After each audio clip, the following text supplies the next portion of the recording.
ಸಾವಿತ್ರಿ ಏನಿದೆ ಇವತ್ತು ಅವರು ಯಾವುದೋ ಒಂದು ಕಾರ್ಯಕ್ರಮಕ್ಕೆ ನಮ್ಮ ಆಶಾದೀಪ ಶಾಲೆಯ ಮಕ್ಕಳ, ಯಾಕೆಂದರೆ ಅಷ್ಟು ದೊಡ್ಡ ಮಕ್ಕಳು ಇಲ್ಲಿ ಏನು ಇರೋದು ನಿಷ್ಕಲ್ಮಶವಾದಂಥ ಮಕ್ಕಳು, ಅವರೇ ನಿಜವಾದದ್ದು ಅವರಿಗೆ ಸೇವೆ ಏನೇನು ಮಾಡಿದ್ದಾರೆ ಎಲ್ಲರಿಗೂ ಗೊತ್ತಾಗಲಿಲ್ಲ.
ಓಂ ಸಾಯಿರಾಮ್. ನಮಸ್ಕಾರ.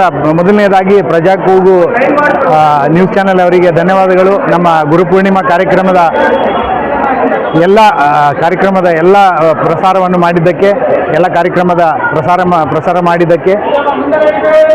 ಅದರ ಜೊತೆಗೆ ನಾವು ಗುರುಪೂರ್ಣಿಮಾ ದಿನದಂದು ಯಾರ್ಯಾರು ಗುರುಪೂರ್ಣಿಮಾಗೆ ಸೇವೆ ಮಾಡಿದ್ದಾರೆ ಭಕ್ತಾದಿಗಳು, ಆ ಸೇವೆಯಲ್ಲಿ 3 ಆಯ್ಕೆ ಮಾಡಿದ್ದೇವೆ. ಯಾರ್ಯಾರು ನಮ್ಮ ಗುರುಪೂರ್ಣಿಮಾ ಕಾರ್ಯಕ್ರಮಕ್ಕೆ ಧನ ಸಹಾಯ ಮಾಡಿದ್ರು ಅವರ ಒಂದು ಲಕ್ಕಿ ಡ್ರಾ ಸ್ಕೀಮ್ ಇಟ್ಟಿದ್ದೀವಿ ನಾವು. ಪ್ರಥಮ ಬಹುಮಾನವಾಗಿ 1 ಗ್ರಾಮ್ ಚಿನ್ನ, 2ನೇ ಬಹುಮಾನ 20 ಗ್ರಾಮ್ ಬೆಳ್ಳಿ, 3ನೇ ಬಹುಮಾನ 10 ಗ್ರಾಮ್ ಬೆಳ್ಳಿ, ಬಾಬಾರವರ ಚಿತ್ರ ಮೂಡಿರುವಂಥ ಒಂದು ನಾಣ್ಯವನ್ನು ಇಟ್ಟಿದ್ದೇವೆ. ಆ ಒಂದು ಇದರಲ್ಲಿ ಇಂದು ಗುರುವಾರ ದಿನದಂದು ನಮ್ಮ ಸಾಯಿ ಮಂದಿರದಲ್ಲಿ ಪ್ರಥಮ ಬಹುಮಾನ ಡಾಕ್ಟರ್ ಶಿವರಾಜ್ ಅಂತೇಳಿ, ಅವರು ಸಾಯಿಬಾಬಾ ಪರಂಭಕ್ತರು, ಅವರಿಗೆ ಚಿನ್ನದ ನಾಣ್ಯವನ್ನು ಇವತ್ತು ಕೊಟ್ಟಿದ್ದೇವೆ. ಜೊತೆಗೆ ದ್ವಿತೀಯ ಹಾಗೂ ತೃತೀಯ ಬಹುಮಾನಗಳನ್ನು ವಿತರಣೆ ಮಾಡಿದ್ದೇವೆ. ಹಾಗೂ ಪ್ರತಿ ಗುರುವಾರದಂತೆ ಅನ್ನದ ಸಂತರ್ಪಣೆ ನಡೀತಾ ಇದೆ. ಎಲ್ಲರಿಗೂ ಸದ್ಗುರು ಸಾಯಿನಾಥನ ಆಶೀರ್ವಾದ ಇರಲಿ ಅಂತೇಳಿ ಪ್ರಾರ್ಥಿಸುತ್ತಾ, ನಾವು ಮುಂದಿನ ದಿನಗಳಲ್ಲಿ ಇನ್ನೂ ಹೆಚ್ಚಿನ ಸಾಮಾಜಿಕ ಕಾರ್ಯಗಳನ್ನು ಮಾಡಲಿಕ್ಕೆ ಇದ್ದೇವೆ. ಹಾಗಾಗಿ ಎಲ್ಲರ ಸಹಕಾರ ಸಹಯೋಗ ಕೋರ್ತಾ ಇದ್ದೇವೆ. ಧನ್ಯವಾದಗಳು. ಸದ್ಗುರು ಸಾಯಿನಾಥನ ಆಶೀರ್ವಾದ ಎಲ್ಲರ ಮೇಲಿರಲಿ ಅಂತೇಳಿ ಪ್ರಾರ್ಥಿಸುತ್ತೇನೆ. ಓಂ ಸಾಯಿರಾಮ್.